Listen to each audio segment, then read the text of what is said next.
Oui, je pense que la beauté est indispensable. Et d'ailleurs, les origines de cette quête de beauté remontent à l'origine de l'humanité. D'ailleurs, c'est une quête qui est permanente. C'est une quête, un désir de beauté qui se manifeste dans toutes les cultures, dans toutes les régions du monde. Et d'ailleurs, la beauté, c'est pas seulement une histoire d'apparence physique, hein, c'est aussi pour beaucoup de personnes dans le monde une façon de donner une meilleure estime de soi et de se donner en fait une confiance qui est de plus en plus importante dans nos sociétés. Et c'est pourquoi d'ailleurs le marché, en fait, quand on regarde l'évolution du marché de la beauté, il est en constante progression. Sur les 20 dernières années, c'est un marché qui croît de 4 à 5% par an. Un marché en plus qui est très résilient.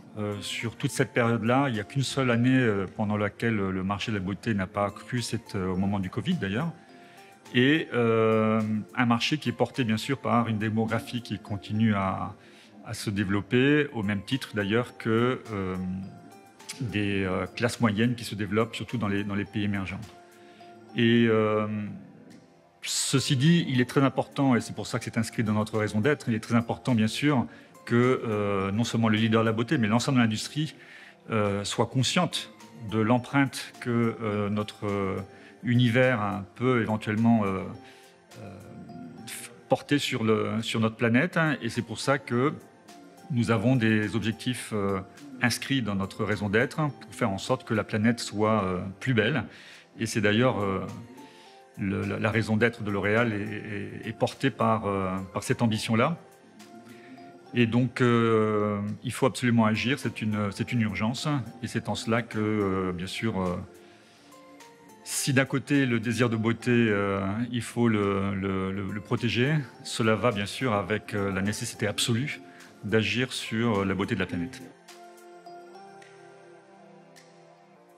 D'abord, il faut savoir que ce projet-là, nos engagements ESG, ils sont à la base portés par cette nécessité de transformer notre business model et de faire en sorte que une société comme L'Oréal, qui est leader dans son secteur, soit aussi leader en matière de développement durable et ESG au sens large d'ailleurs. Et c'est ce qui fait d'ailleurs la fierté de nos 86 000 collaborateurs au niveau mondial. Quand vous posez la question, voilà, qu'est-ce qui vous anime au quotidien, c'est justement non pas seulement bien sûr d'apporter de l'innovation, mais c'est d'être un leader reconnu dans ce domaine-là. Et donc tous les métiers sont à l'œuvre avec des objectifs très précis qui sont bien sûr portés par les gens des opérations dans le domaine industriel, mais aussi portés par les marques. Chacune de nos marques aujourd'hui se fixe des objectifs très précis pour faire en sorte que nos produits soient éco-conçus dès le début. Et dans cette démarche-là, je veux dire que ce sont même les équipes elles-mêmes qui ont tendance à pousser, disons, nos ambitions toujours un peu plus fort. Parce que, bien sûr, il y a de l'innovation et que constamment, on se rend compte qu'il y a des moyens d'agir plus loin, plus vite. Et d'ailleurs, sur ce registre-là, il faut absolument qu'il y ait une cohésion au niveau de l'ensemble des métiers. Et voilà, moi qui représente le métier financier, on est tout à fait conscient de la responsabilité que l'on a pour accélérer ce mouvement. Et je crois que d'ailleurs la finance a beaucoup de moyens, doit agir, a une responsabilité importante pour justement progresser. Et c'est toute la raison aujourd'hui d'avoir créé chez L'Oréal des fonds à impact. On a un fonds impact pour la biodiversité doté de 50 millions d'euros, mais on a aussi créé un fonds à impact pour l'économie circulaire et bien d'autres initiatives qui permettent justement d'accompagner ces objectifs ESG que l'on a au niveau du groupe et s'assurer que l'on soit au rendez-vous, non pas en 2050, non pas en 2030, mais dès 2025. Challenger en interne, on l'est bien sûr. On l'est d'abord parce que en matière de gouvernance, c'est le board lui-même qui nous challenge tout au long de l'année.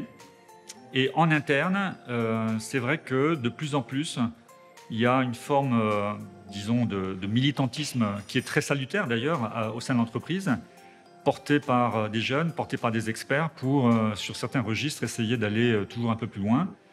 Il faut les écouter, d'autant plus que ce sont des initiatives qui souvent ont non seulement des ressources pour pouvoir les financer, mais en plus parce que il y a dans le champ de l'innovation, et je pense notamment dans le domaine de la recherche et de l'innovation, on a aujourd'hui des chercheurs qui sont très en amont sur certains de nos objectifs. Je pense notamment dans le domaine des green science.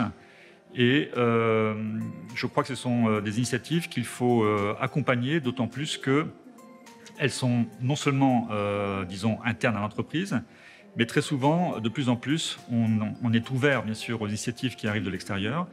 Nos fournisseurs eux-mêmes, de temps en temps, nous challengent positivement. Ils sont apporteurs d'idées et d'innovations, je pense notamment dans le domaine du packaging, et aussi tous les domaines des biotech, qui, comme vous le savez, sont très importantes et très innovantes en France, en particulier. Et ce sont certainement elles qui vont nous aider à transformer donc, notre recherche pour vraiment que l'ensemble de nos formules soient biosourcées et que les green science s'invitent dans l'ensemble des formules de L'Oréal.